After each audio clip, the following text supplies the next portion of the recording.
Hello, have you been here before? Welcome back. If not, hi, my name is David. I make videos talking about media that I want to talk about. Inspired by the Dead Meat channel and their series of kill counts, I am doing a kill count for Malevolent Blackstone seasons 1 through 6, created by Harlan Guthrie. Malevolent is a horror podcast created, written, directed, edited, voice acted, and scored by Harlan Guthrie, which revolves around Arthur and John, a fragment of the King in Yellow, as they survive horrifying monsters and face eldritch forces. And a lot of people die, so I'm going to be counting these kills. In the same vein of my videos ranking every single episode of Malevolent, go check that out if you so desire, I will be splitting the kill count into 3 videos, one for seasons 1 and 2, then 3 and 4, and then 5 and 6. I have already done kill counts for the Magnus Archives and several books, so check that out if you so desire as well. I'd be very grateful if you did so. Similar to the Magnus Archives kill count, I will be going episode by episode, listing the people killed and giving context, explanations, and critiques about them. Some kills are very explicit, while some are implied or referenced, and generally, I use one special rule. If the kill is used for storytelling, if it's part as sort of like the horror genre, then I will count it. Monsters, bones, and vague mass casualty events will also be counted depending on what is being described and focused on, and of course I'll explain more when I get to those exceptions. So without further ado, please join me as I count all the kills in Malevolent. Alright, unlike the ranking videos, I will be filming these at separate times, because this is a lot. Seasons 5 and 6 are going to be longer, but we're just starting out, so... Part 1, The Dark World. The first person we see die is Peter Parker Yang, Arthur's partner, who is killed by John Doe. We see this depicted in the beginning of season 6. However, and also it's confirmed that John killed Parker in part 8, The Caves. He does gaslight Arthur at one point to be like, oh yeah, you killed him, how dare you? But no, it was John who killed him. And we obviously see that in El Capo. But I'm counting it now here because we see the body. This is the first time we see the body. So as Arthur and John are investigating the mystery that is going around, Arthur relates that Emily McFarland, the missing girl, was found dead, dismembered. It's also confirmed in part 18, The Madness, that John had killed Emily McFarland. This was before he was in Arthur's mind, so he was just the King in Yellow at that time, but he didn't remember. He did kill Emily McFarland, and so that's going on. I will be keeping track of who has the higher body count as well, because that's really fun. So John's really racking it up in this first episode.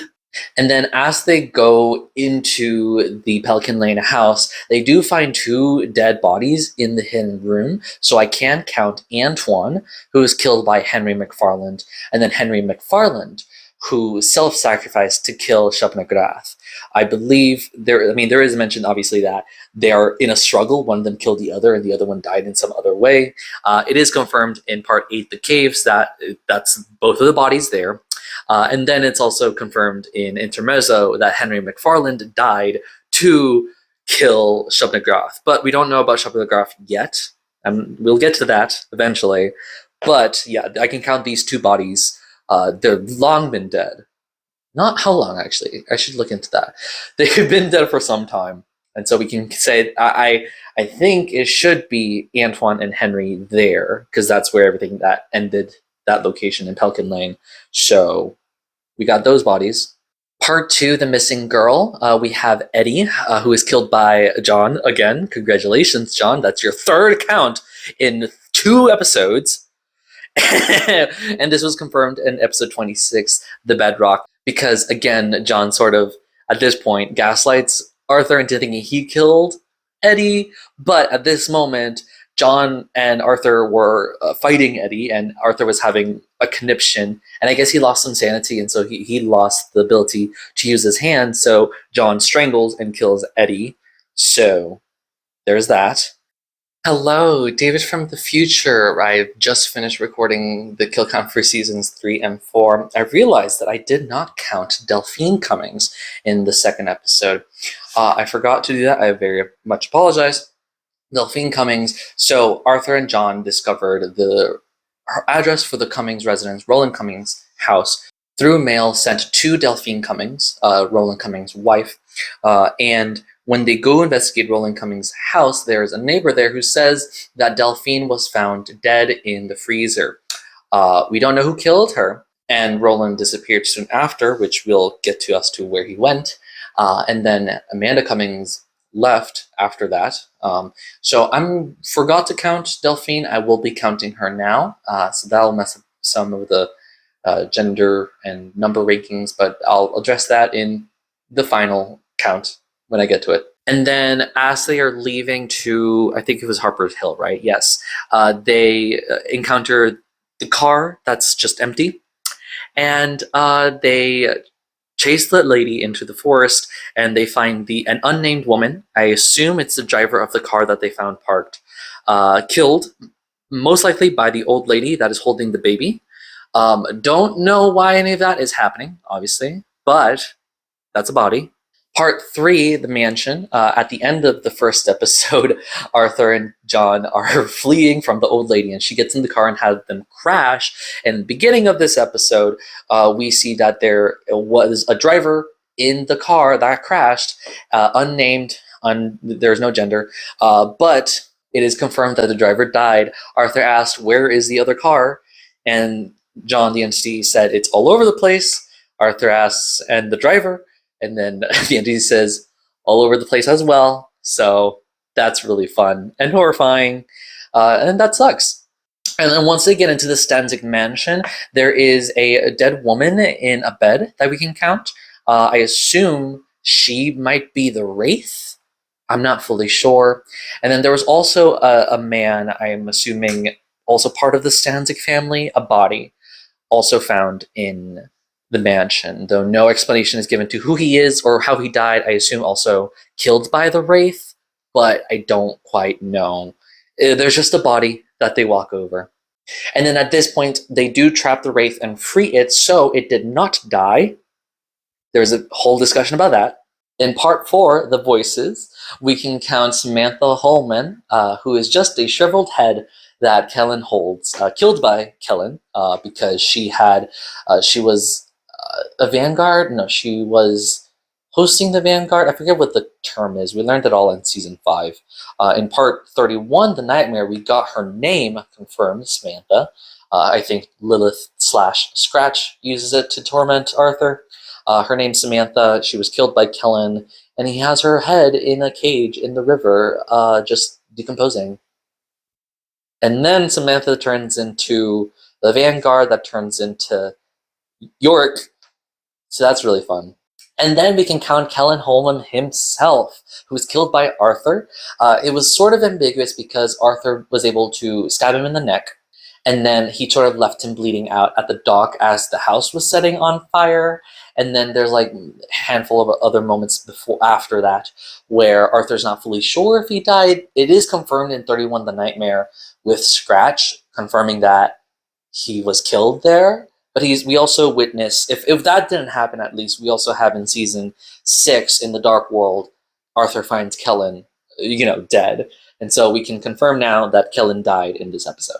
In part 5, The Gift, we can count Amanda Cummings, who was killed by the King in Yellow controlling Christopher Ryan Evans. In the picture I have it as like yellow, like the version yellow of the King in Yellow, kind of the same person, I believe. Because after John was severed, Yellow was put into Arthur in season 3, whatever. We'll get to that.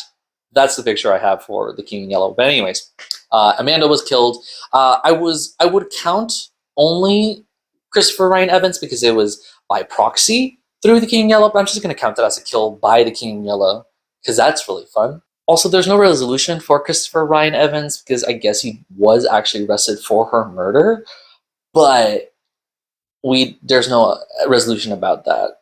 I don't think we need it though, but I'm just noting that. Like I said in the intro, I'm also counting monsters, so we can count the Foulness Hound. John describes it as just foulness. Foulness? Yes. So I'm just big calling it the Foulness. Oh my god, I can't hit that right. Foulness Hound. Yes. I assume it's like a hellhound kind of thing, but we don't get an explanation of what it is. That's fine. It was killed by Arthur. He was able to trick it into jumping into a furnace in the hospital and dying in Harper's Hill. And then part 6, The Hill. There is no dead bodies. The old lady that they encounter, I would have counted if something happened with her, because I assume that after after the King Yellow is done with whoever it is that they're messing with, they might die. I'm not fully sure, but there's no confirmation that she ever dies. So there you go. There's no people die in episode 6. Part 7, The Island. We encounter what I talked about in the intro about counting bones. Most of how I count these kill counts is similar to how Zoran kills. Sorry, how Zoran counts the kills in video games, in terms of he counts like monsters, animals, anything that they see, including dead bodies and skeletons. James in the movies doesn't like bastard skellies. Totally get that. Totally get that. But in terms of the written medium that is then read out in this audio drama, audio horror, every time that there is sort of like a focus on a specific thing that is used to be scary, bones. I'm counting that because I want to. It's fun. So in this episode, there is an assortment of bones found under the floorboards. So I'm just going to count that as one person. Lay down and let me check. Yes. What? Bones. Bones? What kind? Human. Jesus. And they're human.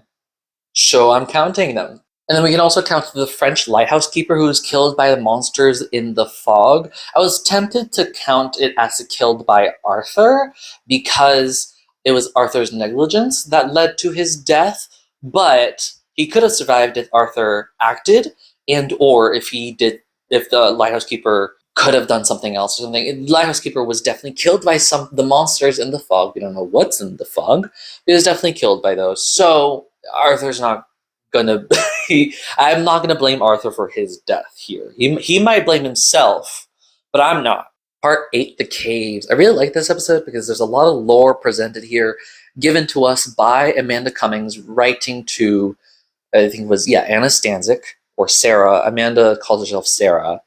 But a lot of good information given here. So, first we can count Shub-Niggurath, an eldritch being killed by Henry McFarland. This was confirmed later in Intermezzo.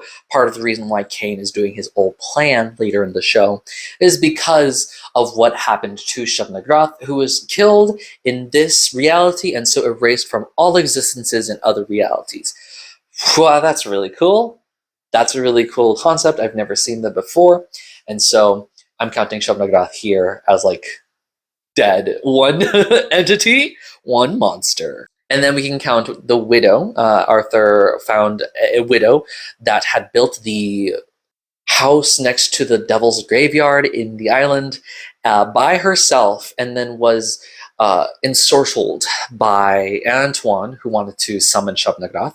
And so she stayed there in that cave and became monstrous. I am counting the widow as a monster, even though she is she-herd, but so is Shub-Niggurath. Shub-Niggurath is she-herd as well, and so we get two monsters, two she-herd monsters killed in this episode. But I'm just marking them as a monster because also there is a discussion. I'm kind of on Arthur's side that the widow was some sort of monster, while John is like, oh, she's a human who was manipulated by this cult, and that led to this whole argument that I'm not quite a fan of. So I'm siding with Arthur and saying she's a monster.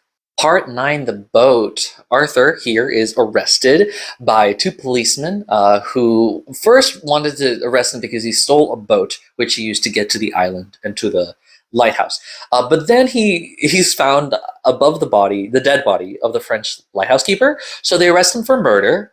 And when they are on the lake, they encounter a ghost ship.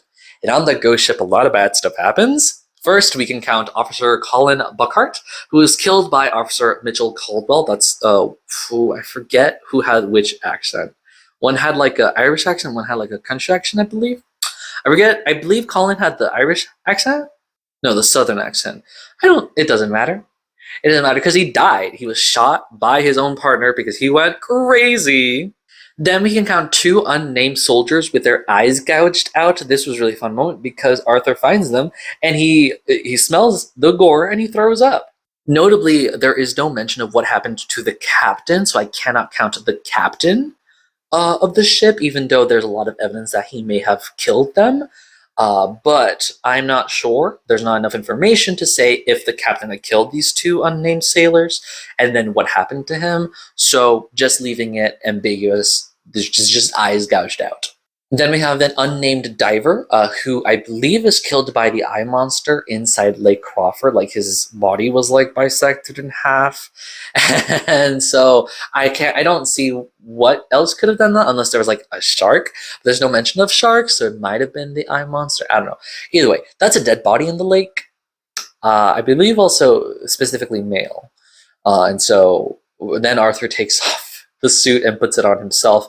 But then he's encountered by Officer Mitchell Caldwell, who is then also killed by the eye monster in Lake Crawford. He's torn apart by the tentacles. That's really fun. Right before Mitchell Caldwell is killed, he does shoot Arthur in the gut, and Arthur's bleeding out. But Arthur does not die here because just as he's about to die, the Wraith from part 3 comes and saves him, fulfilling a debt to Arthur. And so I'm going to count the Wraith as dying because it has finally passed on. That's a monster as well. I think it could have been more interesting if Arthur did actually just fully die and the Wraith brought him back to life. But no, he didn't die. Confirmed by Harlan Guthrie in one of the Q&As that I listened to. Unfortunately, I would have kept it counted if I hadn't listened to that. That's fine. In part 10, the hotel, Arthur and John are picking up the pieces and trying to figure out where to go next. They go to Leary, and they go to the hotel. I believe it has a name to it. I'm checking my notes. The Elderwood Inn. And they encounter this like rodent monster that chases them. But no one dies here. There's no victims of the rodent monster presented, and they do not kill the rodent monster. So there's no deaths here. Part 11, the sect. At the ending of the episode prior, Arthur and John find themselves in a room occupied by a Dr. Daniel Said. And in the beginning of this episode, they strong arm him trying to get information because he is a cultist, part of the cult for the King in Yellow. And he slits his own throat before he can say anything. And so that sucks. There's no information you can glean from him.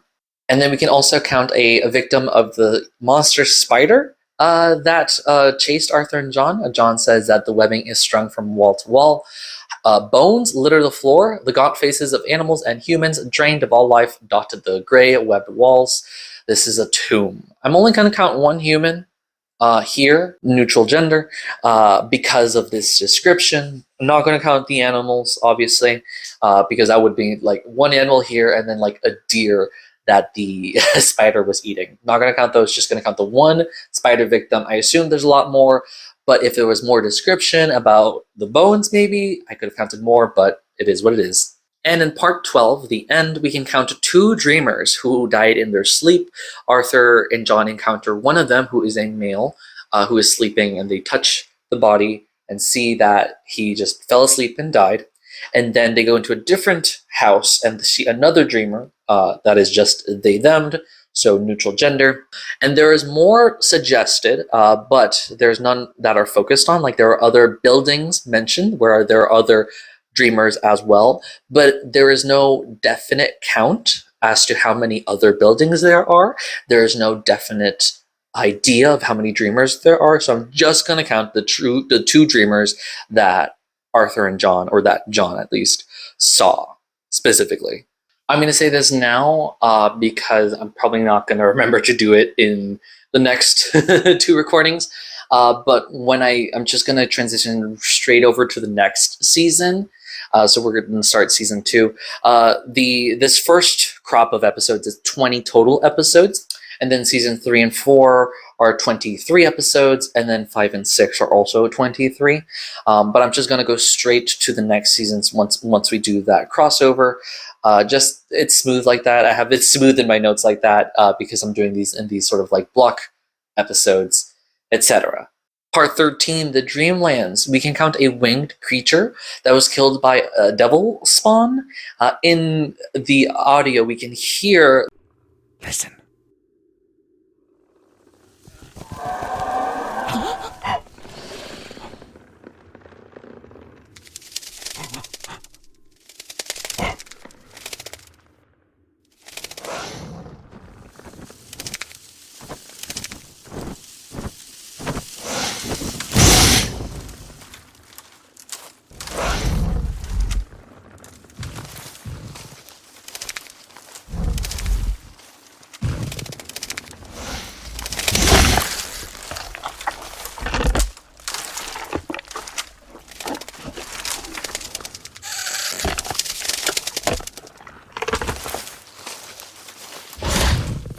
And then a little later, John sees a dead corpse on the floor that is getting eaten by the forest, which gives him and Arthur the idea that they can escape the forest by removing a pinky. Parsimony, it's the same monster, flying creature that they had heard being killed. I don't want to count two separate ones because it's a little iffy there. I'm just going to count one singular one just in case. Parsimony, Occam's razor. The easiest answer. Part 14, the desert. I am counting no deaths. This one is a pretty fun episode because we do encounter the three soldiers. Was it Enti? That's the only one I remember. Enti, Nietzsche. Let me in my notes.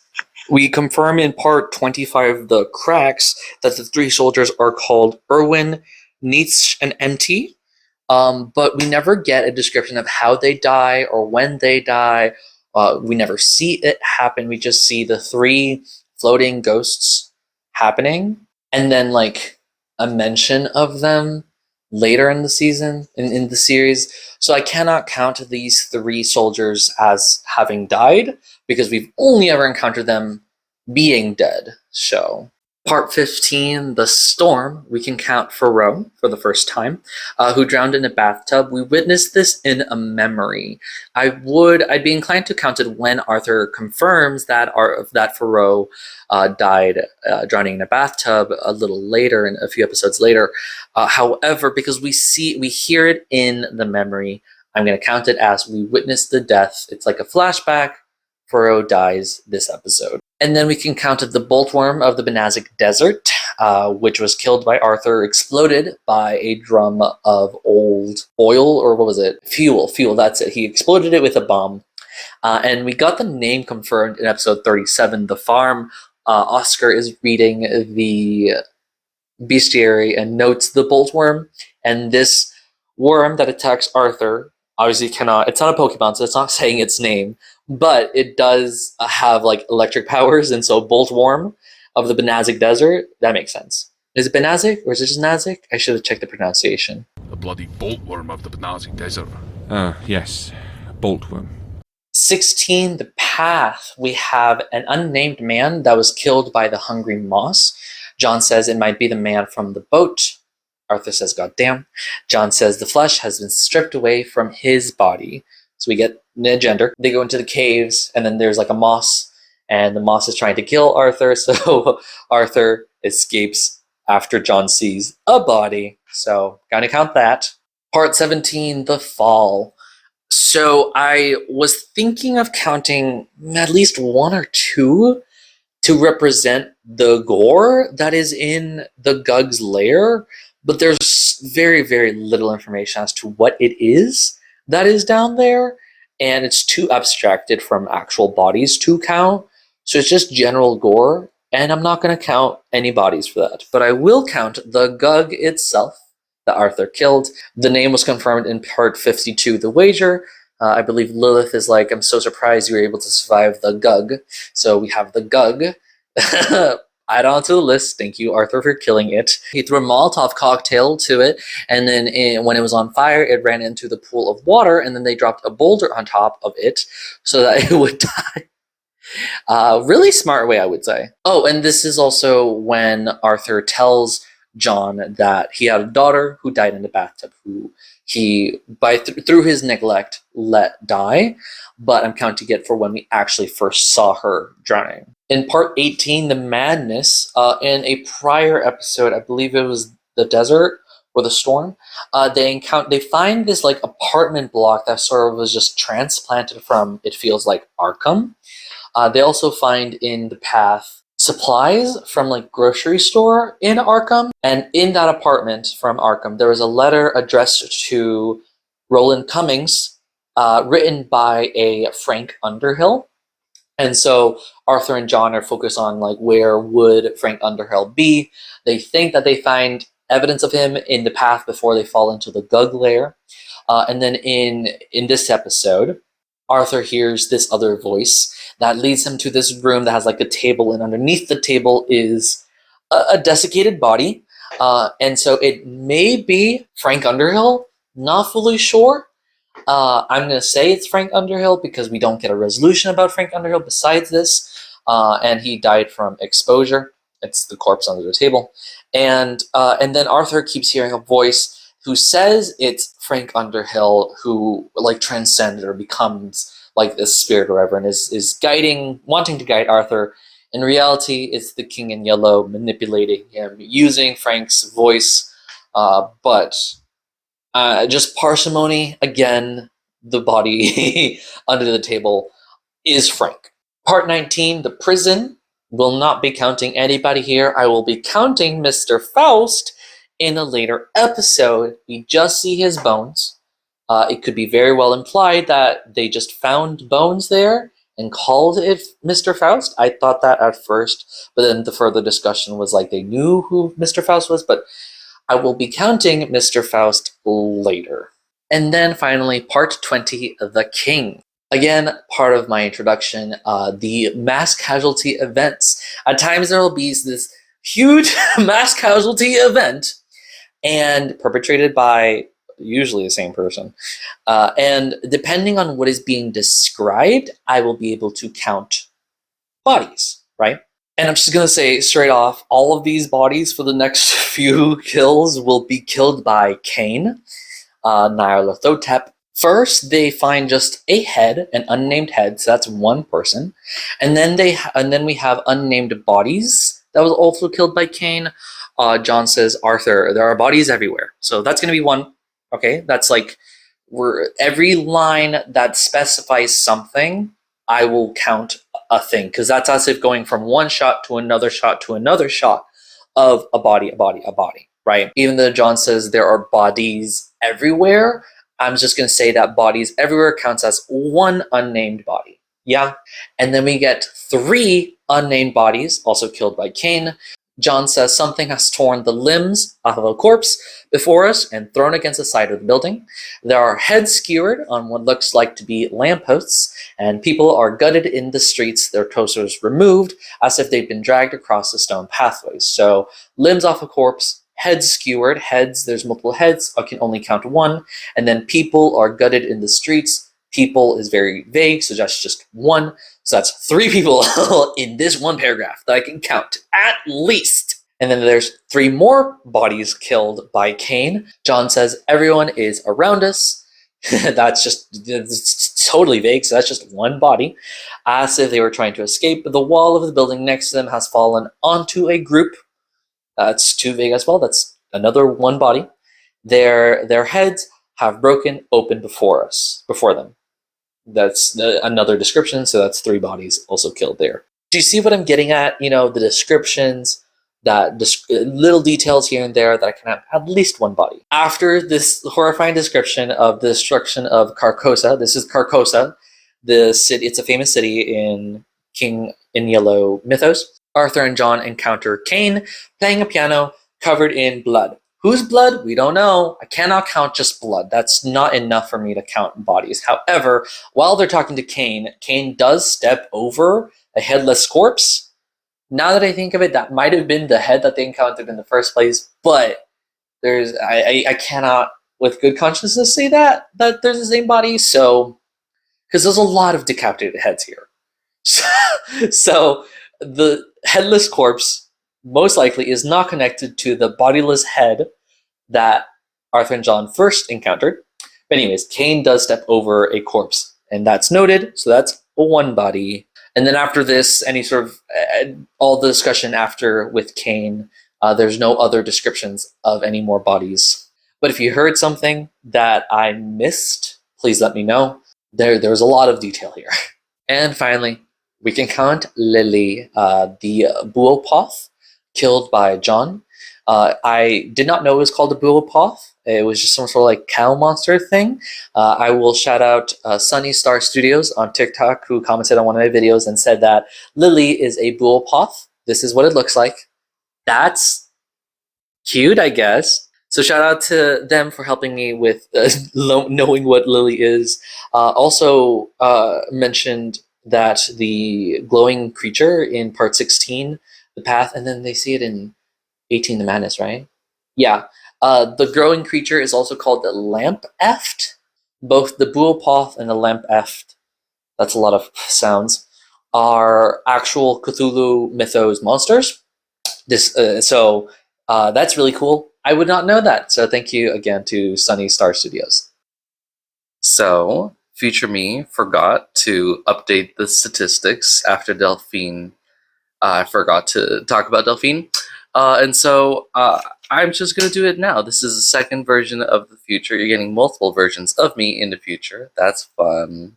I counted a total of 44 people / monsters killed in the first 2 seasons of Malevolent, that being 28 people / monsters in season 1 and 16 in season 2. With 44 deaths over 2 seasons, we get an average of 22 kills per season. And with 44 deaths over 20 episodes, we get 2.2 kills per episode. 20 and 2, that's like 10%. So the math's pretty mathin'. In terms of gender distribution, we have 7 women, 16 men, 8 monsters, and 13 of unknown gender. I'm trying to make the colors thematic, so if you catch the themes of the colors, let me know. I had a lot of fun making these graphs.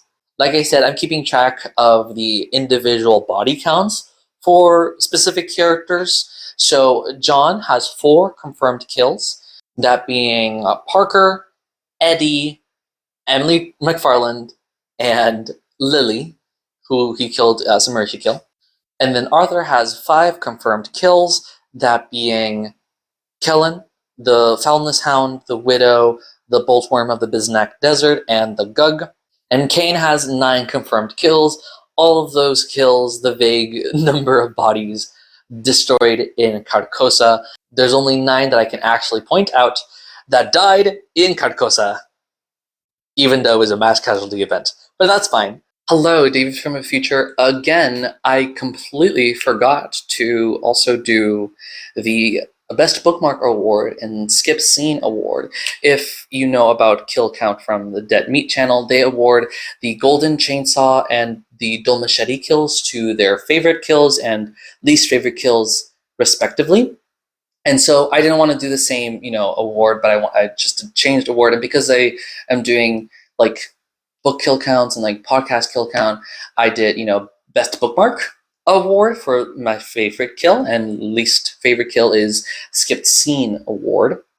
And because I'm doing the kill count in pairs, seasons 1 and 2, 3 and 4, and 5 and 6, I'll be rewarding them in the pairs. So for seasons 1 and 2, the Best Bookmark Award kill goes to the mass casualty event in Carcosa by Cain. Now, normally I wouldn't like saying that these like unnamed vague number kills of a mass casualty event is not that fun. However, Carcosa being such an important landmark for the King in Yellow, and it just being absolutely decimated by Cain, and this is Cain's introduction, really a good setup for who Cain is, what Cain will lead to, and the stakes of it all. Cain just decimated the city because he was bored. Really fun. And then Skipped Scene Award I'm giving to the desiccated corpse underneath the table that is maybe Frank Underhill, because it's just there. And it might be Frank Underhill having died from exposure. I'm not fully sure. We're not fully sure. It's completely derailed by the King in Yellow manipulating Arthur. So We don't even get closure about what it is, and so I'm not even sure what that body is. So skip scene award.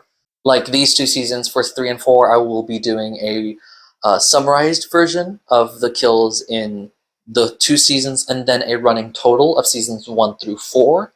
And then for season 5, I'll do, season 5 and 6 will be the summarized of season 5 and 6, and then a total throughout the entire show kill graphics count numbers to the stats. That's it. That's what I'm talking about. So I will be doing that when I get to that. Anyways, thank you so much for going on this journey with me. I have a lot of fun counting these kills because sometimes they show a lot of how the story is progressing.